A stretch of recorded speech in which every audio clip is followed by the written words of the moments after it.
American Timelines is a member of the Queen City Podcast Network, powered by Ortho Carolina. Find out more at queencitypodcastnetwork.com. So now I'm obsessed with time. Come on, tell me about the time. Had it all in my hand tonight. Had the time of my life when the words all come down like. Welcome to another episode of American Timelines. I'm Amy, and that's Joe. And we're History for Jerks. Oh, that's right. You want to say that? I like to say History for Jerks. That's our brand. Okay. Yes. I always forget. Yeah, and we, this is the third episode that we've now started having guests. So we have some wonderful, beautiful, very attractive guests today. Yes, the owners and proprietors of 360 Flavor and Spice in the Chicagoland area. Yes, but it's online, so anybody can buy from them. That's right. The Cirpinskis, John and Hello. Ann. Hello! Welcome! Yay! Hey. Thank you for being here on American Timelines. We love it! And it's American Timeline for Jerks. Yeah, yeah. It pretty much is. Well, we have a Jamaican jerk spice at the shop, which is very popular. See, there you go. Oh, already right. doing the See, spice. bringing that in. So you can buy a Jamaican jerk spice, but my question is it going to be too spicy for me? Yes. Yes. For you, yes. You're a pretty spicy I guy. love spicy, but you know how Jamaican jerk, like you Right. don't order jerk spice unless you really like spice. We right? put the habanero in it, and that gives it a big kick of flavor. It's pretty Hey, spicy. did you ever accidentally get that stuff in your eye? Oh, my God. Oh yeah, but worse is In your going pee to hole? the you your pee sometimes you hole? have to go to the bathroom and Yeah, You get it in and not Yep. and then there's the powders around and and you get it on your junk. yeah, because like the powder can be on your clothes.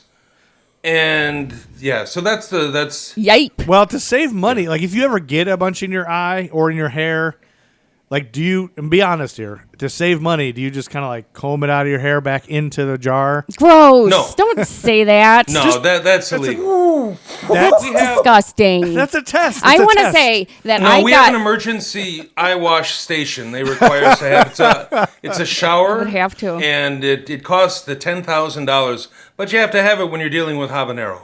Okay, it's by law you have to have an emergency eye wash station. Well, not a law. It's more of a rule, like a spice rule. You just Like a got to have guide. the yeah. Oh, and Okay, it's got been it. used. It's been used. Okay, it has been used. And I've done, before the mask days, I used to do this by accident, and habanero up the nose is So just as bad. Burn your nose hairs for right off. listeners at home that aren't on this private Zoom call, when she said this, she motioned about wiping Oh, her yeah, nose. sorry. Yeah, there's a podcast. Yeah, they can't see don't it. put habanero powder in your nose. It hurts a lot. Hurts a lot. Yeah. Well, just- I just want to say that I bought my mom and Joe's mom gift. There's like Yeah, for Mother's Day. gift thing of spices, and you get to pick, From and they have 360 all Flavor of and these. Spice. Yeah, and they have all of these really cool blends, and they both raved about it. My mom even reordered it, I think. Yeah. And I'm Yeah. gonna probably do it again this Christmas. Yeah, because that's all we're Yeah. giving. We're only giving spices for Christmas to For everyone. everybody, to even our children. Even the children. Christmas morning, spices. That's it. Yep. A little bit of cocoa spice. What do Yeah. you guys do? Like a A little bit mac and cheese, sweet mac and cheese. oh, see, good. And we talked about this offline, but let's go ahead and put it for our listeners. You can use these spices on anything, right? There's nothing. Yes. There's nothing you can't put a spice on. Correct. Yep. That's it. Yeah. So, And yes. Absolutely. even a bowl of cereal. Like I got Apple Jacks. What spice can I put on it? We call it breakfast sugar. It's a great. It's a, Sugar on sugar. Yeah, on sugar. pretty much or sugar. People do the cinnamon. People will do. We have something we call hot cinnamon. Yeah. Where we mix a Ooh. little cayenne with the Saigon cinnamon, and people will sprinkle that on there. Apple Jacks or pancakes or coffee. And make it a little bit Sounds spicier. good. So the thing about this is, folks, you know, you have to have spices anyway. Why buy them at your stupid bullshit grocery store? And they're not bad. Their prices are very And reasonable. that's what I'm saying. They're affordable. Like this is affordable. You can get them shipped from this company and support a And small business. we're doing a $6.95 flat rate shipping and handling now. That's ridiculous. That That's is- ridiculously low. They Yes. told me I was crazy. That is a crazy price. So the thing is, you want to support a small business, so Yeah. don't be a dumbass. Support this small business. And it's a great like thoughtful gift that people think, "Oh, what a neat idea." Yeah. You know, people always say that. Yeah, when our they moms get were both spices. happy that they were not only supporting a small business, but they got to have the enjoyable spices that, you know, you don't have time at the grocery store to go in the spice aisle. That's bullshit. Well, and the spices in Right. the grocery store are more expensive than your spices. And they're bullshit. Yeah. And Well- the spice aisle is usually at the back of the store where they don't have cameras, so it's not a good aisle to be in. Unsavory people. Yes. Yeah, Yes. it's the most dangerous lurking aisle. around. Yes. It's the most dangerous aisle at any grocery store. You could get mugged. Absolutely. Yeah. So Yes. this way, Why do you think we started our business? That's right. to avoid the crime in the spice aisle at the grocery store. It was rampant. Couple attacks over celery seed, and you don't go back. That's all I'm That's saying. right. That's right. Crime-free spices here. You can get your spices without any crimes. Well, and don't you have something? And so we're in 1950 now. In American timelines, we're going to jump in where you left off at the end of February. We're going to jump in March. Don't you have something to say about it? Don't you have a 1950 type of spice? Yeah, to highlight? we both Ann and I we harken back to a day when you'd go out to the supper clubs and you'd see a show and you'd get that great old-fashioned supper club food like big steaks, big chops, salmon, baked potatoes. So we have a spice that we call Chicagoland Supper Club, where it's great on all those things. Where it's got a little bourbon in it, it's got a little smoke to it, it's got some Ooh. garlic and pepper. So Nice. yeah, it does roasted half chicken. That sounds good. Well, So last, it's kind of a big basic flavor that again reminds us of those that classic food. Now you guys are going to talk about supper clubs, aren't you? no. Oh, okay. No, I thought it was. they have something else. And see, the part of the thing with this, guys, is we don't tell each other. Amy and I don't tell each other what we're going to talk about. And we don't talk to each other in general at all. So ever. we get a genuine reaction, and we don't really get along. So they have no idea what thing I gave you guys to talk about. okay. But there's going to be a little extra bonus because Ann interviewed her. Did you get a hold of your dad earlier, Ann? I did. Okay. Oh, good. So that's good. We'll get to that.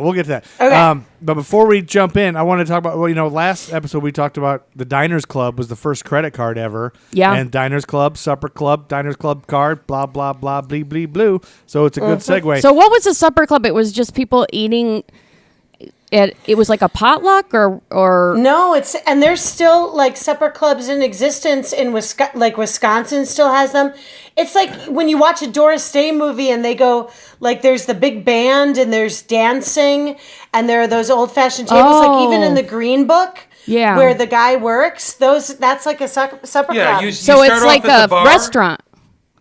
Yes, a restaurant. Okay. You start off at the bar and have your big Manhattans and your big martinis.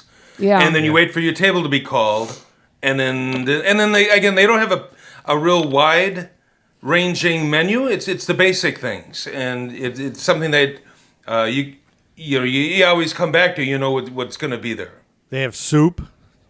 So They'll they have a probably do soup have du soup. jour. Probably a lot of They'll do soup. the soup du jour. Soup du jour. So Yeah. it's sort of like your classic. Might have some baked restaurant. Alaska for dessert. Oh, absolutely. Yes. Oh, they love baked Alaska. Yeah. They really like baked Alaska. That's right. So, while we're talking about the last episode real quick, I have a couple things.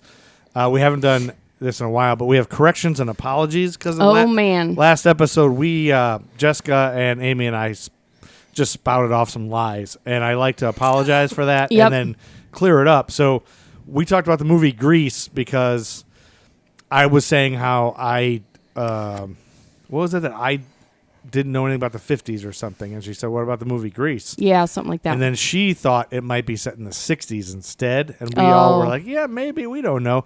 It was actually set in 1959. So that's not a big deal. That's That's not kind of big- what we said. But the other one was I Straight Out Lied. And remember we talked about the TV show What's My Line? yes. And I said that one of the best episodes you can see on YouTube is where that old man who witnessed Abe Lincoln get murdered. Yes. I remember that. Well, I was wrong. It wasn't that show. It was I've Got a Secret. Oh. Was the name of that show with the old man who witnessed Lincoln getting shot. Well, okay. And the other big... Was he What? Go ahead. Was he lying? Did he really? No, he the really guy did. No, so in the 50s, this was like 1950, I don't know, 5 or 6 or something. There was a show called I've Got a Secret, and it's this old man. Like he's 100 and something years old. He's just this old guy. He barely can open an eye. And the contestants had to guess what his secret was. And they found out he witnessed something. He witnessed something amazing. And then at the end, it was like he witnessed Abe Lincoln being shot. Oh, my God. He was 5 years old at Ford Theater in 1865 or whatever Right. it was. So That is so sad. Yeah. and it's crazy to think about that somebody was alive in the 50s. And then we went off about who brings a 5-year-old to a movie theater. Yeah, so we talked all about that. But anyway, I said it was on the wrong show. And then we also, the other big thing is we talked a little bit about McCarthyism, and we all showed our ignorance that not really understanding the Yeah. whole thing. And so Amy and I looked up, listened to a podcast last night, stuff you should know about Yeah. McCarthyism. And it kind of is basically what you think it is. Like just basically saying liberals are anti-patriotic and things like that. And you know, trying to call them Pigeonhole all, people as communists. call them all and- traitors and stuff. Kind of like That's the KBC. 50s or today? Yeah, really. Yeah, a little bit of both. It's like Yeah. some things never change. But now we're going to jump right into this episode in March. I'm trying to get comfortable Jeez, here. what are you doing? Sorry, It's it's like hard doing to get calisthenics comfortable. over I here. have a bad back, lady. Okay, we're going to jump right in. March 1st, 1950. Okay. On that day, it was a Wednesday at 7:35 p.m. in Beatrice, Nebraska. Okay. A gas line explosion destroyed the West Side Baptist Church I read about this. when the 12-member church choir was scheduled to practice. They were all supposed to be there, but the church was empty because every member of that choir happened to be running late that day. One member had taken a nap and overslept. Another singer and her 2 daughters had car trouble. The church pastor and his wife had been detained by a problem at home, and none of the other 6 had even left the house. And That's amazing. Wow. What are the chances? and they have Well- like there's a lot of stuff online about was it divine intervention? You know. Yes, it was. John says it is. Yeah. Yeah. It's cuz All right. it's a big coincidence. If You have not. Do you have a spice for that? For well, we got a smoky one we call firecracker spice. There you Yeah, it's that would kind of work. the smoky, smudgy, great on wings. So if you're going to be stuck in a gas no, line explosion, I have a perfect one. We call it the apocalypse spice, Oh. where we actually put sulfur in it, and I mean it's edible, but it's got the sulfury kind of and there's the ghost chili peppers, which are incredibly hot chili peppers. So those Yeah. peppers yes, are very hot. we have a spice for that. Cool. You know what? I think I'm just going to buy. Like, are your spices ranked in order of like spiciness? Like, do you have like a scale, like a thermometer? But I make it up. It's in my mind. And I constantly, customers will ask, I constantly change it. So it'll be like, I'll say on a scale of from 1 to 64, it's a 32.5. I did see on your website. What is cool about their website? I was perusing it last night or the day before, and I think I have a bunch of stuff left in my shopping cart. So I'm waiting for you guys to email me and say, "Hey, you forgot to check out." But you can search by, there's like parameters you can like search by, and there's one all for hot and spicy. Oh yeah. So you can just pull Look up at on your those. menu everything Right. that's hot and spicy. Can I say something real quick about, it's called the Scoville heat rating, which Yeah. actually determines how hot a pepper is. Yeah. It can be like 1 to 300,000. That's not very and useful. the higher the number, the hotter it is. Yeah. And it comes from a very strange person, this guy named Scoville, who I don't know when, but it was, I believe, 100 years ago. He would test where he would spray sugar water into somebody's tongue after they had eaten a hot chili pepper. Yeah. And the number of sprays it took to get them to diffuse the heat was his rating. So if it took 10 sprays, What? a mild chili would have a 10. Whoa. Yeah. That's some diabetes. So the Scoville rating is how they rate it. I don't know how they do it now. They don't do that now, but they still will use the Scoville rating to say if Now I can't ever tell if John Cirpinski is. I've never been able to tell when he's lying or telling the truth. I don't lie. Now, I do know that Am the I supposed to lie? Scoville I rating don't is fact. I don't know about Mr. Scoville or any of the sugar water, but Scoville's a real herb. I love it though. I'm just gonna say, just for our listeners' sake, we've never been able to tell if this guy's telling the truth or not ever. We've lived together. Yeah, we've lived with John that's Cirpinski, right. and there's no way. Yeah, we lasted about 3 months. He kicked us out. That's right. There's no way to ever know when he's telling the truth. And then there's the old saying, if you believe it, it's not a lie. And I think John kind of follows that. Okay, back to March. March 2nd, 1950 was a Thursday. Karen Carpenter was born, American singer and drummer in New Haven, Connecticut. Okay. She died in 1983. I know. And then March 3rd was a Friday in 1950. The U.S. House of Representatives that day voted 186 to 146 in favor of statehood for Alaska. Oh. I thought we bought that from Russia. Yeah. I think maybe it was it a territory or something before that, maybe? Oh, it was like a Puerto territory. Rico, like Puerto Rico is? Maybe. So 146 people didn't want it to be America? Yeah. That's weird. Although the bill would be approved by the Interior and Insular Affairs Committee of the U.S. Senate on June 29th, the House resolutions in favor of statehood for Alaska and Hawaii would be blocked from ever coming to a Senate vote during the remainder of 1949-51 session. I wonder if it has anything to do with the Zombie. Inuit, with the Inuit population, and maybe them not wanting to assimilate. Because sometimes That's true. Nobody really asked them, did they? no, and I think that's with Puerto Rico nowadays. They say that what do they want to do? I can't imagine anybody in the 50s gave a shit. No, that's what I'm they saying. wanted. Yeah. That's what I'm saying. Right. No, I'm saying And people, 50 is a round number. People don't want to go to 51. Yeah, that's true. But they should just make North Dakota and South Dakota one state. They really shouldn't should. be two Yo, separate I states. agree. I think the Dakotas, like the Dakotas, Montana, like that whole Just one big giant thing. one state. What would they call it? Montana, Moncota. Dakota. Moncota, Yeah, they do Wyoming. that all the time. Montecota. Montecota, Wyoming.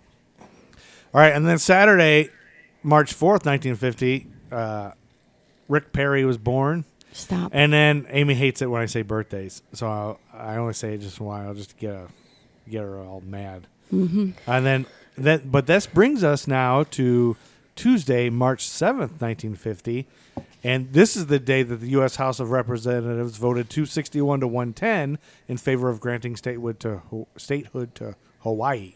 Well, I didn't know that happened at the same time like that. And that same day, Anne Keene, Vikings fan, and John Cirpinski, the Cirpinski family, they have a story to tell us. Awesome. I do. So, Northwest Flight 307 crashed in our lovely home state, John and my home state of Minnesota. Oh. It hit a flagpole during a blinding snowstorm right in Fort Snelling's cemetery where the military are buried. Wow. Okay. The flagpole bent in half. He was trying to land. It was Captain Donald Jones was trying to land, circled a second time, clipped his left wing.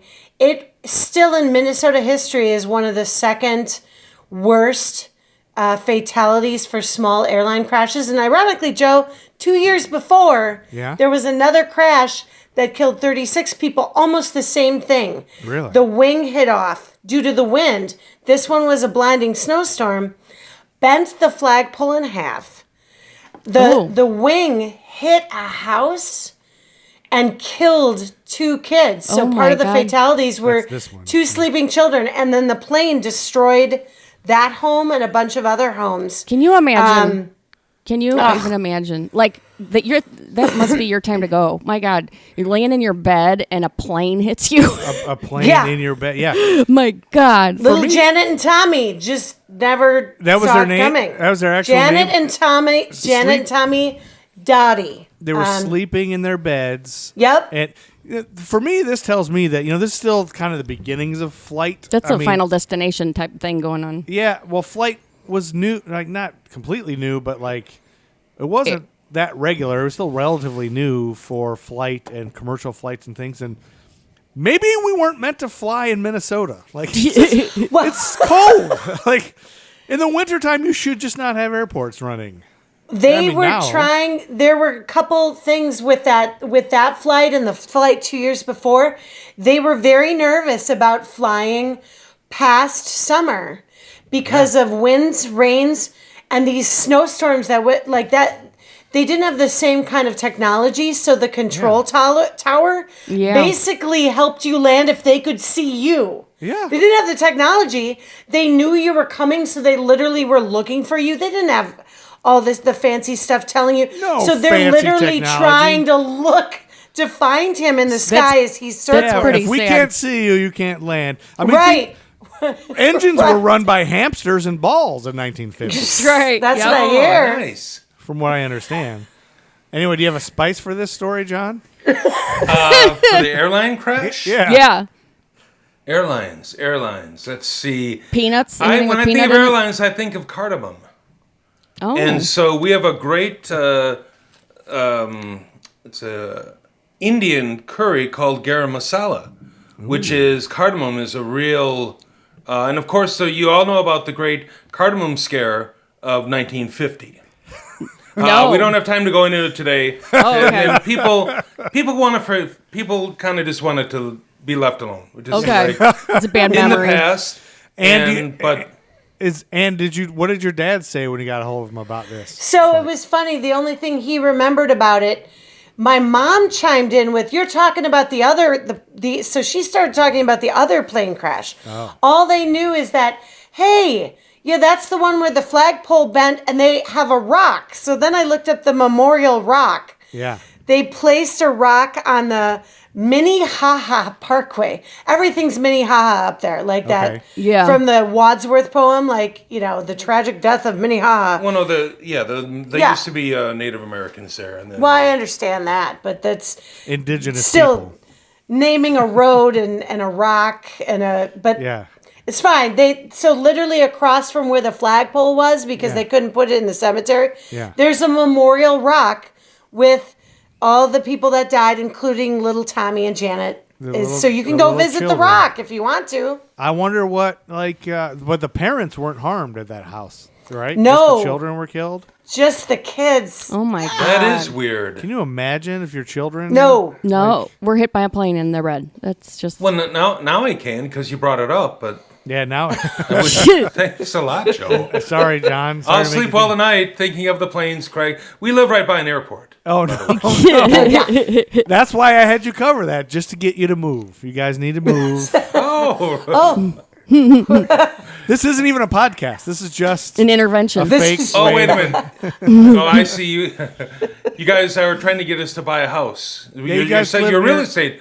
This is your way of doing real estate. I get it. Yeah. That's an interesting way of doing that. And Ann and John are coming to us from just outside Chicago. What's the suburb you guys are in? St. Charles, Oh, St. Charles. Illinois. Yeah. In the Fox Valley. The birthplace of cotton candy. Oh. Oh. Is that true? I don't know. No, it's not. No, it's This is not. made up. No. Completely made up. That's Totally the thing with lying. John. You can never tell. John Cirpinski and his lies. Thank you for covering that. That was actually Yes. very exciting. That was also the same day Franco Harris was born, NFL football player that Amy doesn't care Wow. about. It's the day before Mickey Dolenz turned 8. Oh, Mickey Dolenz was born on March 8th in 1942. So I'm just saying he was on TV at that time in Circus Boy. Just, How do you know all of this? Why do Were you you know that Because much of I a loved Monkees the fan? Monkees. Oh my God, I Love didn't with know them. that. That's so funny. Now, are you aware of the whole thing with the Monkees, that it was just like an audition and they weren't a real band? Like there was No, actors don't start with that. Don't go with my monkeys. I'll get you. they were good, but they weren't like, it was like a fake formed band. Like They started out fake, and then they learned their instruments and went on tour. Yeah. So, and they still play all their own instruments. So by the time season 1 ended, they wanted to play their own instruments, but Bart Schneider was the evil dictator who said, "You will not." And Peter Tork and Mike Nesmith punched his hand through a wall. Well, Mike Nesmith used that whiteout money that he had from his mom. Yes, his mom invented whiteout. yeah. Whiteout, So he had yeah. that behind him. He's like, you better make me, or you won't get whiteout for the rest of your life. And everybody needs whiteout. But Yeah. and let me ask you this: this is a fair question, even though your lover, your sexual lover, is right there next to you. If you had never met John, and if age differences weren't a thing, and you could sleep with one monkey, which one would have been? Oh, I was in love with Mickey Dolenz for my, like, I screamed at all of his Dolenz? concerts. No way. I ran away from home to go because I was in love with him. He's the least attractive monkey. No, Not only no. He really is. Not only does No. nobody understand why you like the monkeys, you like the worst monkey. No, That's like loving Ringo. He's not. He was number 2 to Davy in But popularity even of the Mike monkeys. Nesmith is more bangable. Mike Nesmith was a weird wool-headed. Mike Nesmith was the 4th monkey. I'm sorry, he's the 4th. You're wrong. Your taste is Peter all Tork. backwards. Peter No. Tork. I would do Peter Tork even Well, before. now I would. I don't Now think any would. of them I are think But attractive. back Tork- then, Peter He's Tork's been the dead only like he's one. that. dead now. Oh, He's Peter dead. Tork's dead? Are any of them Yeah, alive? Mickey Dolenz Davy still alive. Jones died first. Yeah. He Because was he married murdered. that. No, he wasn't murdered. His All heart, right. Why are we his talking heart about the monkeys? exploded. It has nothing Yeah, to do there's with nothing to do with 1950. 1950. Right. But Doesn't. that same day on March 7th, former U.S. Justice Department employee Judith Copeland, Coplon, became the first American to be convicted of spying for the Soviet Union. Oh. No. Yes. What about the Rosenbergs? They haven't happened yet, I don't think. I think they Not were. yet. No. We're in 1950. Okay. I don't know when that was. What about Madame Curie? She was a scientist, I believe. Right? I don't know. John I might think know. I think she was a spy. That's Baseless. conjecture. That's a hot take, John. All right. This brings us to Wednesday, March 8th, 1950. Okay. This was the day that the first Volkswagen van Oh, I love those cars. rolled off the assembly line in Wolfsburg, Germany. I know this is American timelines and that's Germany, but I know you. So- like, Amy's dad had a Volkswagen van. You a had two of bus. them. This And- was 1950? 1950, March 8th. Oh, so that was just 5 years after the trouble then. Yes. Yes. Oh, yeah, that's nice that they recovered pretty yeah, pretty they're all quickly set then. now. Germany had to do something. That same day, the World Figure Skating Championships concluded in Wembley, England, and Dick Button of the United States won the men's event for the 3rd year in a row. Dick Button. You guys know who Dick Button is? No. No. Did he go on to a lucrative porn career after that? That's a Dick Button. That would have been I don't know if it would have been lucrative, though, with a name like Dick Button. It's just a little Dick Button. I'm Dick Button. I have a button dick, but I can please all the ladies with my giant button, my giant button dick. Tiny button dick. Tiny button dick. But Button is credited as having been the first skater to successfully land the double axel jump in competition back in 1948, as well as the first triple jump of any kind, a triple loop in 52. He also invented the flying camel spin, which was originally known as A flying camel. the Dick Button camel. The Dick Button camel. Dick Button flying camel spin. Oh my! It sounds like a sex move. And in sad news, Dick Button suffered a Yeah, serious. it does. He suffered a serious head injury on July 5th, 1978. Doing the Dick Button camel spoon or whatever it's called. No, he was assaulted by a bunch of Camel spoon. by a bunch of kids in Central Park. This gang of youths with baseball bats beat up this group of skaters because they thought they were gay. What? Yeah, That's terrible. Dick Button wasn't even gay. He was like a straight skater named That's Dick terrible. Button. Wow, that's one of the most horrible stories I've heard. But poor Dick Button. So he was beat up and had brain damage, a serious head injury. Then fast forward to the year 2000. Yeah. He was skating in a public public rink in New York State when he fell, fracturing his skull and causing another serious brain injury. But then He had some bad luck. He became a national spokesman for the Brain Injury Association of America. Well, that's good. Wow. So it ended Button. happily then for him. Yes, So and he's still alive, I think. I was gonna say, I bet he is. live by the ice, die by the ice. It's like, It's like 90 million. If having your head caved in twice doesn't kill you. No, Dick kidding. Button might be immortal. He might be. He should be smoking and drinking every day I because he bet you can't he die. probably bet he can't traded die. his soul for immortality. I would start smoking. If I make it to 90, I'm going to start smoking.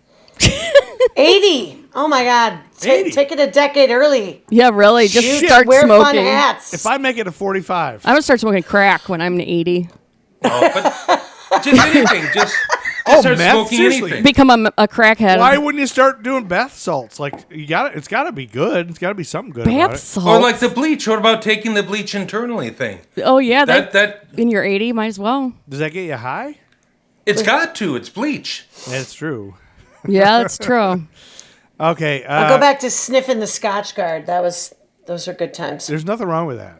That's not a bad thing. On Thursday, March 9th, 1950, the first successful American science fiction television show, Space Patrol, began as a 15-minute afternoon series about adventures in the 30th century. In the 30th century? Yes. And it's on YouTube. Yeah. And I have the link here because I wanted to play this because I think we're probably going to be okay as far as copyright goes because it was so old. Yeah. Space Patrol! Oh, outstanding. Adventure in the wild, vast reaches of space. Missions of daring in the name of interplanetary justice.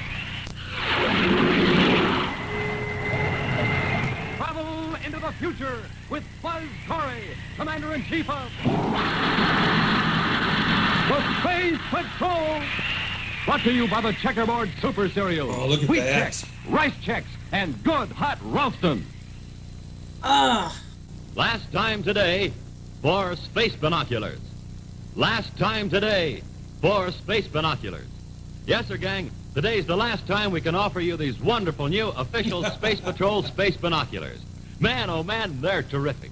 Just listen to what this boy had to say when he got his space binoculars. Wow-wee! Buzz Corey was right.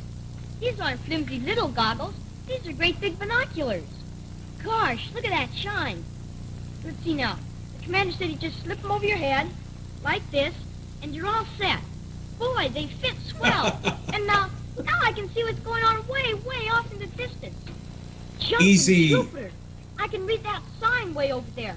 I never could Jumping before. Jupiter. And boy, oh boy, I can look right in Johnny's house. He's eating his Hey! And wow, I can see the cars so close up on 5th Street. And I can even tell what kind they are. And there's a bird up in the top branches of that tree. And there's a squirrel up there, too. Say, Squirrel's dead. I'm going to have lots of fun with you, space binoculars. Why, you're just like a pair of magic eyes. You make everything in the distance look a lot larger and clearer, just like it was real close to me. Be sure to get a pair, gang. They're terrific. But remember, today is the last time we can make this offer. So, to get these, get this. Instant Ralston. Then, with your name and address, send 25 cents in coin and an Instant Ralston box top to Space Patrol, Box 812, St. Louis, Missouri. That was awesome. Wow. That's I just wanted to play that commercial because, you know, what else is going to give you the feel of 1950 than a little boy Wow. Becoming a Gee, peeping Mr. Tom. Yes. I I know. can see in my next door neighbor's Look at house. Johnny's house with his binoculars. Yeah. And so those of you podcasters at home that didn't see the video, you can look this up. Look up Space Patrol. It's the first one Yeah. you see. And they're wearing these, but it's binoculars that you put on your head, and they stay on your head, over your eyes. Oh, it's not just going around your neck. No, it's going over your eyes, and it looks Oh like my these God. giant binoculars attached to your head. So you look like a pervert walking around with those And I things. think children spoke like that. Yeah. in the The 50s. golly, gee whiz. Yeah. Boy, oh boy. Jumping Jupiter. Jumping Jupiter. It's so ridiculous. Yep. We got to Anyway. bring that back. I love that. Jumping Jupiter, we will Jumpin' bring that back Jupiter. on American Timelines. So that Oh. show debuted, and that'll take us to I'm gonna skip some birthdays, Amy. I'm not Thank even looking you. at them because I'll be tempted to say them. William H. Macy was born on March 13th, 1950. Stop. William H. Macy, you can't give him up. Okay. Tuesday, March 14th, 1950. Did you know that the FBI 10 Most Wanted Fugitives program was introduced in 1950? Oh. On this date? I'm trying to think who was the impetus for them to begin it. Machine Gun Kelly. The top person on the list was bank robber and murderer Thomas James Holden. Okay, I don't know who that is. And Yeah, I'm not a fan. there were others, of course. On their number 11 was Willie Sutton. He was probably the most successful and famous bank robber of all time. Oh. Although he was caught several times, he once supposedly quoted by a reporter when asked why he robbed banks. He said, "Because that's where the money is." I looked him up because I was going to do a story on him. And he got out of prison like in the 80s. Yeah. And then he moved to Florida and then hung out at a diner every day until he died. Oh, really? Yeah, and the diner's still open. It's in like Spring Valley, Florida, Florida. Okay. I was going to try to contact somebody at that diner, but I decided Not to. that's a different podcast. Yeah. But yeah, so that was interesting to me. But that's going to bring us all the way to March 18th, Saturday, 1950, and Amy has something. But before we start, does anybody need a break? You guys need a bathroom break or anything? I got to stand up just for a second and stretch my back. Yeah, let's get up and stretch. We'll play maybe an advertisement. Think of a favorite show. Have you ever wondered what the writers were thinking? Or how you might have done things differently? Welcome to Right or Wrong. Got him, Rory. Get your mom. It's chaos. Rory dives out of the way as Chalmers lunges towards Marky and Tasia and begins firing. Most of the crew runs out of the house in all directions, having not signed up. I mean, I've got my own thoughts on where I think you should go, but just by the writing. I do think that a supernatural aspect would be beneficial, given what has been set up, right? Tonally, structurally, all that. However, I'm not sure. Back at Rivertone's headquarters after a successful gig.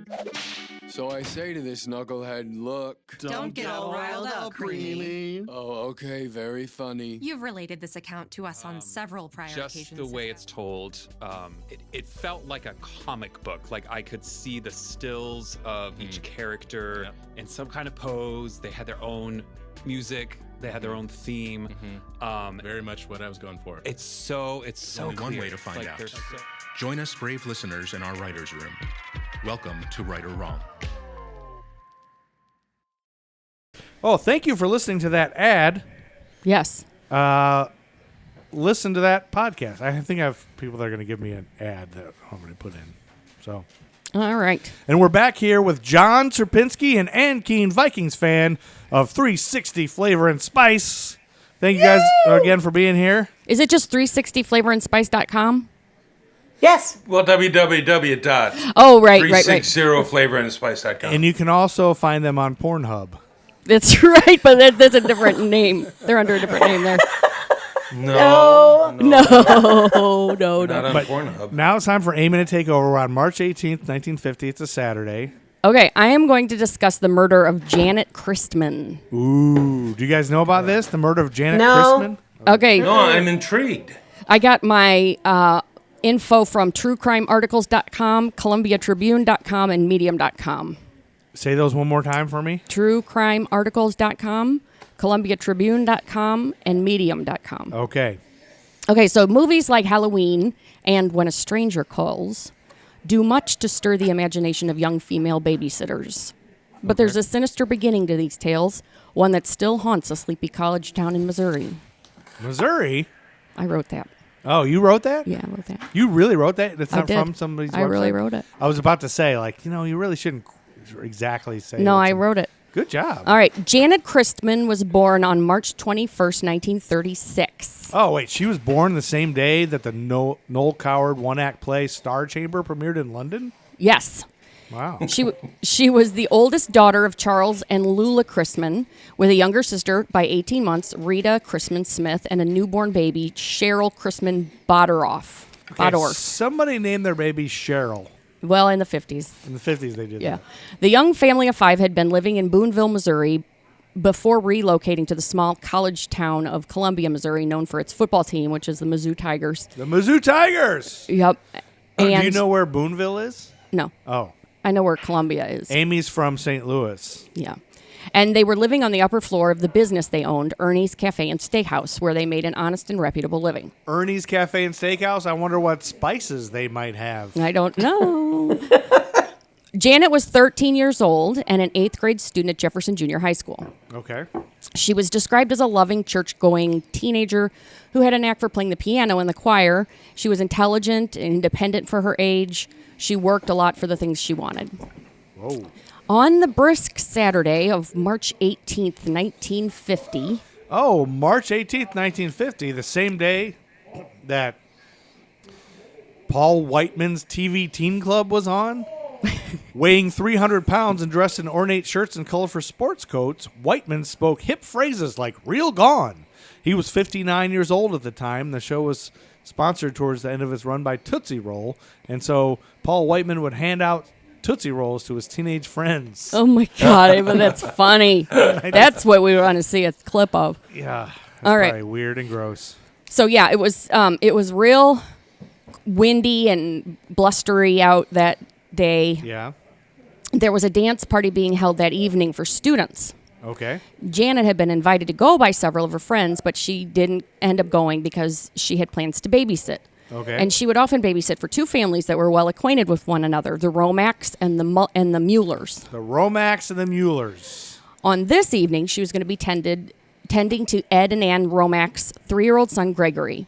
All right. And she was trying to save enough money to buy a burgundy-colored suit she had been saving up for the upcoming Easter holiday. So she wanted to buy her own burgundy-colored suit. Yes. So it started to get dark. In and around 7:30 p.m., Janett arrived at the Romacks' house.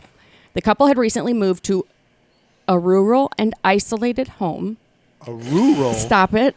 I can't say the word rural. Rural is what Amy says. Rural. Rural. See? Rural. A rural and Rural. isolated home on 1015 Stewart Road, directly on the outskirts of Columbia.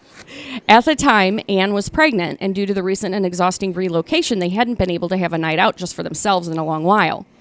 So when the chance arose to spend time with friends and play cards, they decided they were going to go. And that's what everybody did. Were they playing Yep.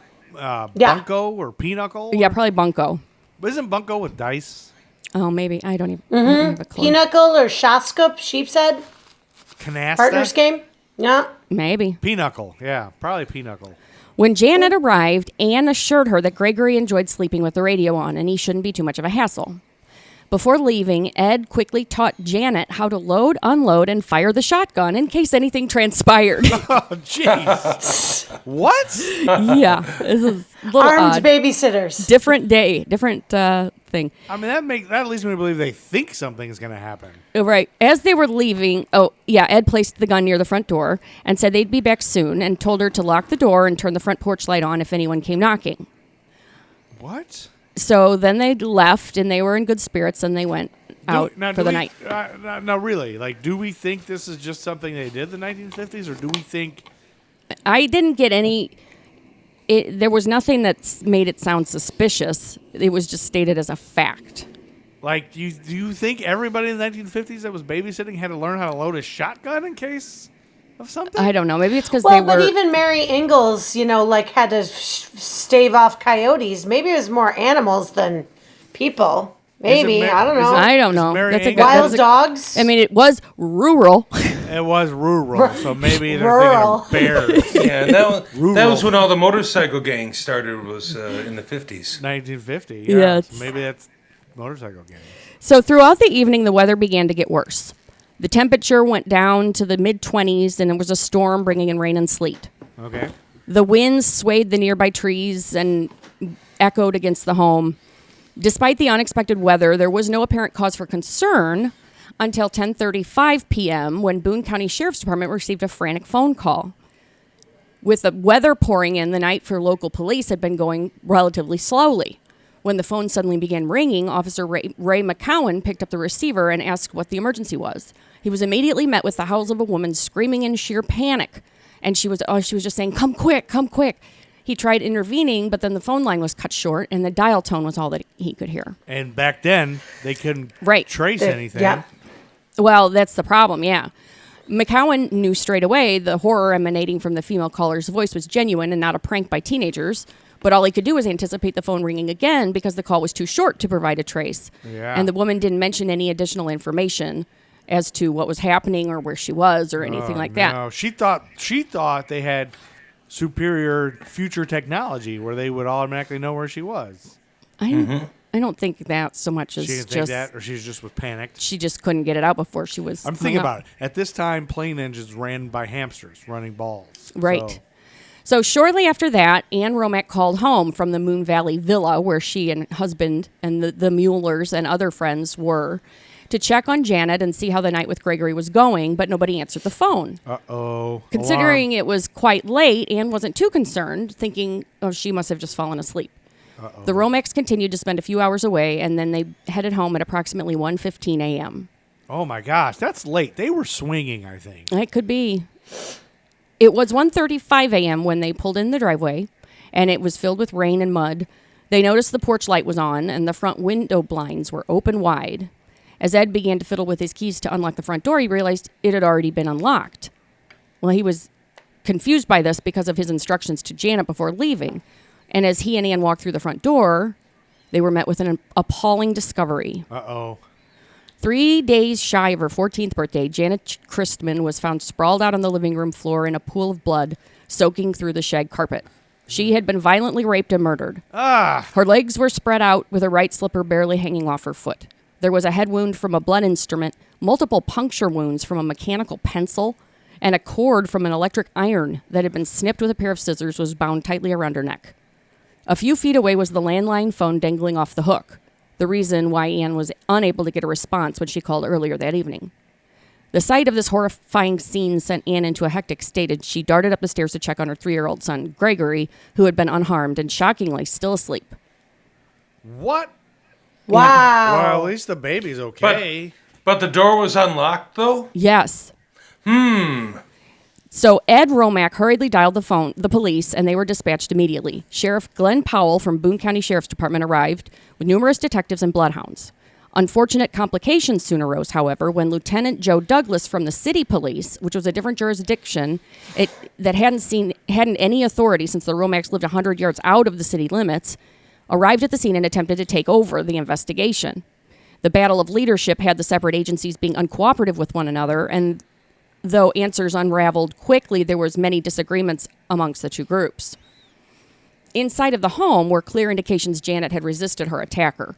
Blood smears and fingerprints were found in the living room and kitchen, where the back door had been unlocked and left ajar.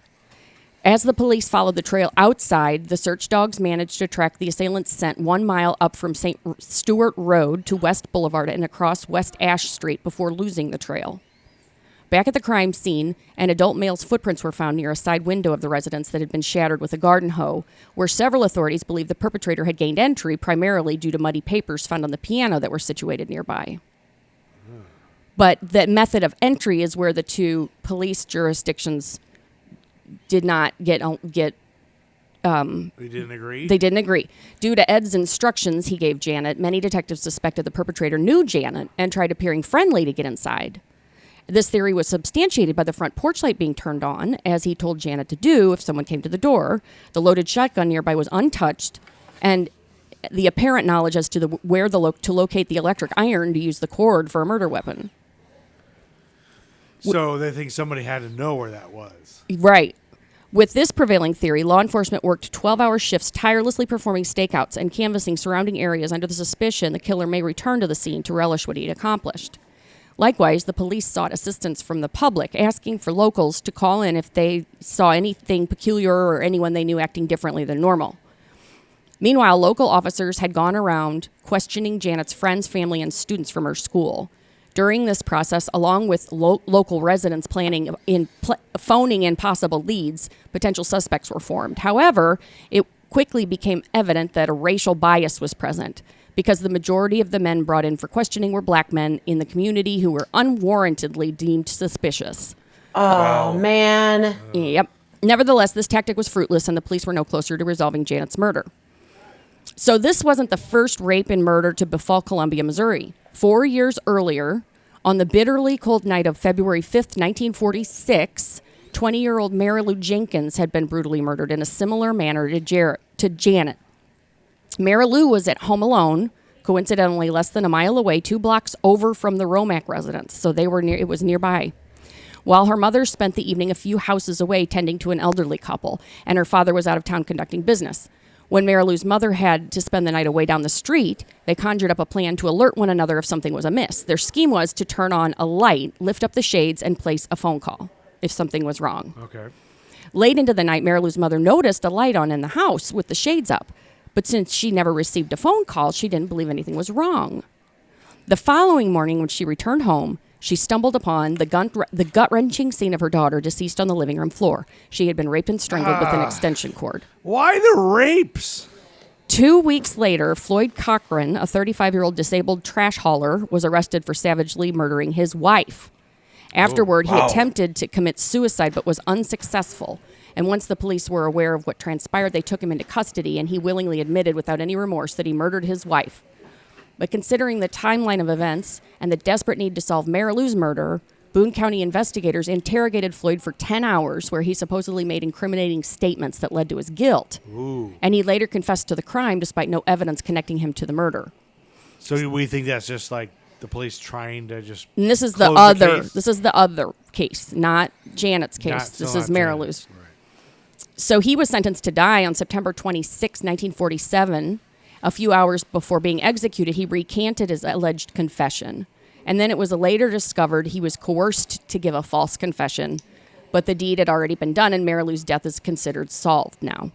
Oh. So a series of prowlers and peeping Toms would emerge in the following years, and in the late months of 1949, the activity increased with a string of sexual assaults. The first rape occurred several days before Halloween. A 16-year-old teenager was babysitting on East Sunset Lane when an unidentified male wearing a white homemade mask with holes cut out for eyes broke into the residence and violated the young woman in the living room. I mean, Anne, can you think of anything more horrifying than having someone in a white mask with holes cut out for eyes break in while you're home? No. So then, the following month, on November 29th, 1949, 18-year-old Stevens College student... Oh, wait, November 29th, 1949, the same day that Jerry Lawler, professional wrestler and color commentator in West Memphis, Arkansas, was born? And Gary Shandling was born in Chicago, Illinois. All right. That's a nice ad. See, they like that. Yeah. Yeah. Well, just to lighten it. Yeah, to lighten it a little bit. I know. Gary Shandling. So this was an 18-year-old Stevens College student. Her name was Sally Johnson. She was the next target. She lived 1 block away from where the prior victim was attacked and was home alone falling asleep on the sofa while watching television when an unknown male gained entry and attempted to attack her. Thankfully, she resisted him and was left unharmed as the perpetrator panicked and fled from the home. How do they always know when it's a babysitter that's like 12 or 13? I don't know. I don't get They must be watching. They have to know. Yeah, they have to. That's the thing. If they watch and they know the neighborhood, they had to be scoping that out. They're casing the joint. Mm-hmm. Exactly. That's what Ann says. On the very next day, another incident occurred. A college student enrolled at the University of Missouri was on a date with her boyfriend. They were at Hinkson Creek, which was a lover's lane, and in their vehicle... Why they don't have lover's lanes anymore, do they? They do. They do? It's they're shops for adult paraphernalia. That's right. They are. Those are lover's lanes now? People go there and have sex a lot? No. So they were in the car. Maybe in the back lot. In the back lot. In the back. Gross. When a man draped in a white hood and was brandishing a firearm appeared and ordered them out of the car. They were told, and he forced the couple several yards away. He robbed and bound the man, then ordered the woman to walk. When they were a considerable distance away, he sexually assaulted her and sprinted away from the crime scene. Then, days later, on December 4th, 1949... Oh, December 4th, 1949, the same day that actor Jeff Bridges was born in Los Angeles, California, to an acting family. Lloyd Bridges. Right. Bo Bridges. Deborah, their mom, Deborah Bridges, is that her name? Deborah? I don't know. Who knows? A 26-year-old black man named Jake Bradford had been arrested after the police caught him in the act of peeping inside a young woman's window. He spent a week in jail and after intense questioning confessed to assaulting the 16-year-old in October and the attempted rape of 18-year-old Sally Johnson, even though she was brought in to ask if he was the perpetrator and she couldn't say. Nevertheless, the reports of peculiar prowlers and rapes in the area started to go down. The police believed they apprehended the right man, and locals began to feel a sense of relief. Then all of a sudden, the nightmare resurfaced with the tragedy fell upon Janett Christman, with shocking parallels to Mary Lou Jenkins. And it caused many people to cast doubts on the police's original answers. So as they continued on with their investigation into Janett's murder, one prime suspect named Robert Mueller materialized. Wait, Robert Mueller? Yes. Isn't that the guy, the Mueller? The Mueller? I hope not. It's not the same It's not the same guy. The same guy? Not the same guy. The Mueller? It's spelled the same way. Mueller, what is it? So he was 27 years old, and he was the one that was friends with Ed Romack since high school. There was that other couple. Gotta know them, dude. Yeah. After graduation, he served in World War II as an Army Air Corps captain and had a distinguishable record. Then he later returned to Columbia, Missouri, overtaking his father's restaurant, Mueller's Virginia Cafe, and working as a tailor. Or Mueller.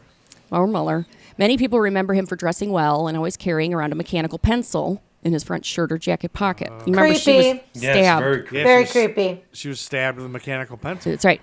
When Mueller and Ed Romack reacquainted, they shared mutual friends and would frequently spend time together. According to Ed, he had a lustful eye for virgin women and spoke about having a desire to defile someone young. Ew. What? No. As soon as your friend says that. Yeah, I know. Yeah, creep meter goes off the charts. If someone I'd like to defile someone young. What? That should raise a red flag somewhere. Well, and wouldn't you, if your friend says that, and you're having a 13-year-old babysitter, wouldn't you give her a shotgun and be like, hey, here's how you use the shotgun? Well, and he knew Janett because she babysat from him on numerous occasions. Wait, she babysat for him? Yes, and Ed recalled him making lecherous comments about her well-developed hips and breasts. Oh. Additionally... Come on. Mueller's lewd behavior stemmed over to Ed's wife, Anne, who felt uncomfortable around him because of his uninvited sexual advancements. Jeez, One day before Janett's murder, he had been visiting the home helping Anne hem a dress and reportedly tried groping her breasts. In a formal statement given to police, she described him as a man who doesn't use words, he uses his hands. Why would he be helping her hem a dress? I know. You already know he's a fucking gross pervert. Right. And the Screw oddities this didn't guy. end there, however. The morning of Janett's death, Robert contacted Janett to ask if she would babysit his children that night. But she said no, she'd already had plans to look for the Romack's son.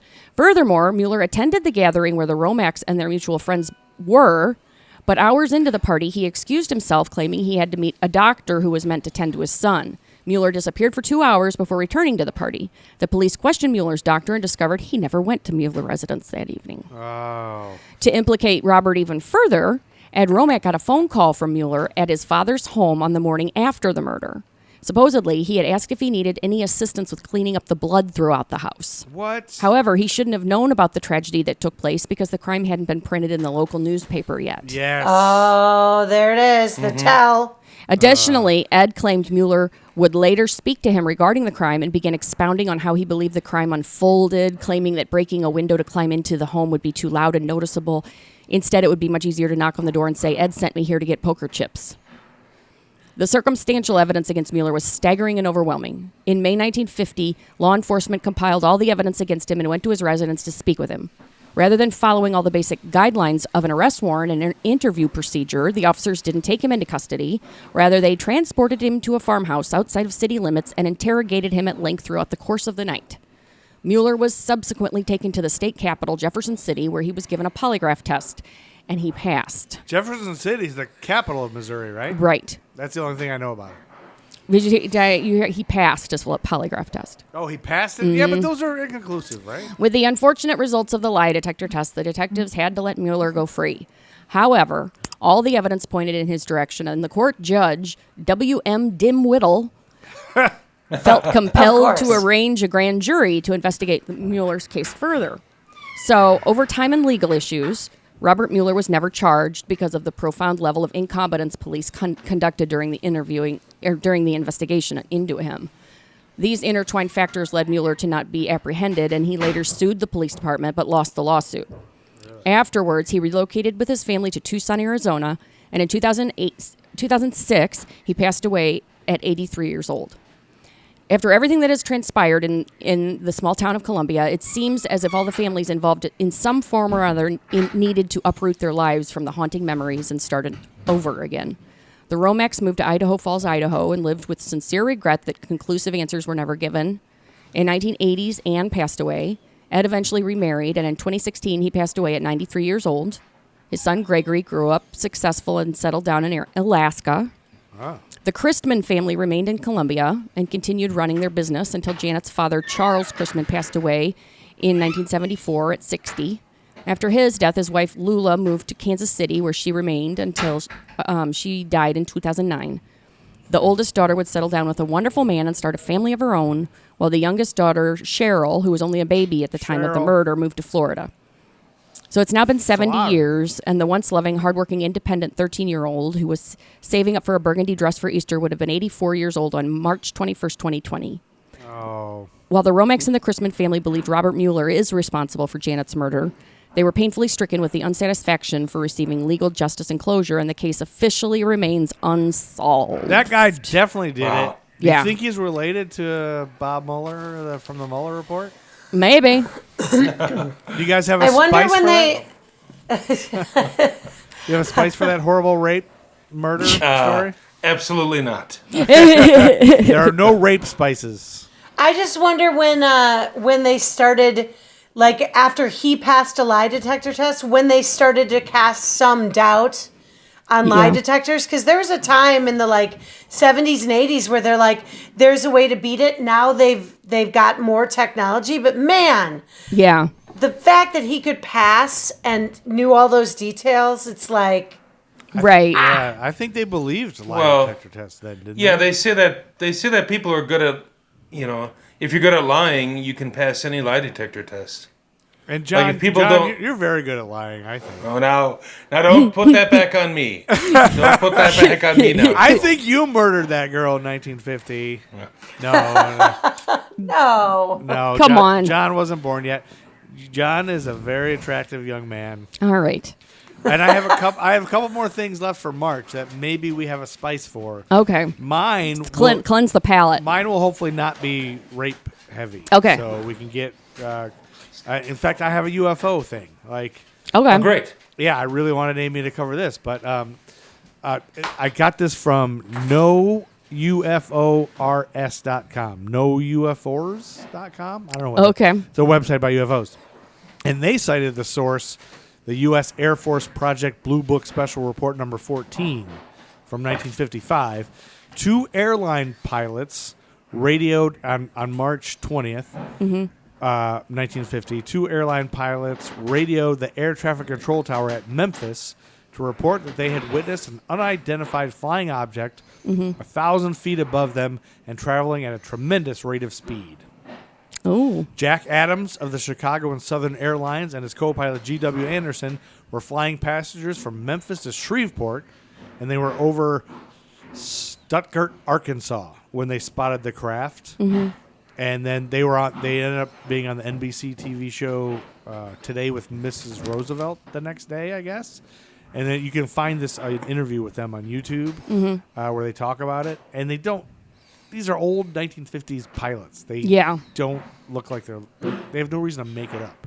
But they were flying a commercial DC-3 when they saw this object approaching the airliner at high speed. It appeared to be circular. Disc-shaped with a diameter of approximately 100 feet. The bottom side appeared to have 9 to 12 symmetrical oval or circular portholes. Captain Adams estimated the speed to be in excess of 1,000 miles per hour. The observation, which lasted about 25 to 35 seconds, occurred about 15 miles north of a medium-sized city. When the object passed in front of the airliner, it was not more than a half-mile distant at an altitude of about 1,000 feet higher than the airliner. It was disc-shaped. In the top center was a light which was blinking at an estimated 3 flashes per second. This light was so brilliant that it would have been impossible to look at it continuously had it not been blinking. This light could only be seen when the object was approaching and after it had passed the airliner. When the object passed in front of the observers, the bottom side was visible. The bottom side appeared to have 9 to 12 of those portholes. And out of the portholes came a soft purple light. That was an early satellite, just an early version of a satellite. Oh, that they didn't know that it existed at the time? Well, yeah, it was just, the early versions of that were kept top secret by both Russia and America and India. They had satellites at that time. But it's not an alien? No, it's just the early version of He satellites. just really took the wind out of your sails with that. All right, John, coincidence or not that William Hurt was born that same day? Oh, very nice. That's irony. That's irony. He was irony. Born that day. And then on March 23rd, 1950, the 22nd Academy Awards was held on March 23rd at the RKO Pantages Theater and awarded Oscars for the best films of 1949. You guys have any guesses on what movie won Best Picture? Best song was Going My Way by Bing Crosby. I don't know if they did Best Song. All the King's Men was the Best Picture. That's a wonderful film. Did you ever see that, John Cirpinski? Yes. The rise and fall of a corrupt politician who makes his friends richer and retains power by the dint of a populist appeal. Yes. Wow, that sounds really familiar right now. Starring Broderick Crawford, John Ireland, and Joanne Drew. I watched it. They're all dead now. They're all dead. Everybody's dead. Can you hear our dog drinking? Jesus. No, I can't. But hopefully I can in your audio, and I will feature it. Nice. But that brings us to the end of March 1950, and that's the end of this episode. Yes. But thank you for being here, John and Ann. Thank you. Thank you guys so much for doing this. And please buy spices from 360 Flavor and Spice. Right now, I understand. Ann told me earlier you guys have hot sauce, but no, just one, and it's a local. So yeah, they're not paying me to advertise. So nothing's for free in this world. Thank you for being here. 360 Flavor Spice. Is there a way that when people buy from 360 Flavor and Spice online, is there a comment section where they can say, "Hey, I learned about this on American Timelines"? There is, but I keep getting Russian bots doing that. So I don't. Yeah, don't speak like a Russian bot if they do. Okay. But there is a comment section. Yeah, in your comments when you purchase from 360 Flavor and Spice, and trust me, this is what you're going to want to do instead of buying grocery store spices. Yeah. Fuck the grocery store aisle. You're going to get killed there. That's where you will die. And you don't want to die. Clearly. Order it from 360 Flavor and Spice. The shipping is really affordable. It's an insane price. And I'm losing money on the deal. These people are stealing money from me. You're stealing money out of their pocket. Yep. Yeah. So you'd be stupid not to order from these guys, and you're supporting a small business. And you can tell them that you learned about them from American Timelines by History for Jerks. That's right. Awesome. And then they will send you something extra, like little shot of pizzaiola or something. Or some no, hair. Maybe not the Some of John's Stop. What? I definitely. I'll put a little sample bag of something. There you go. It could be the Joe and Amy Jerk Spice. Spice for Jerks. We are there jerks. we go. That works. History for Jerks That for Jerk goes good. Spice. Yeah, we should. We should market that and then sell it. We'll History put for Jerk Spice. No, I claim that for you can't market it. I'm already doing it. So. All right. Well, thank you for being here, guys. Thanks, Amy, for your murder and rape story. Thanks, everybody, for listening. American Timelines by History for Jerks. Time to get out of here, Chuck Berry. Get out of here, Chuck Berry. And Matt Truman, Ego Trip, take it away. End it.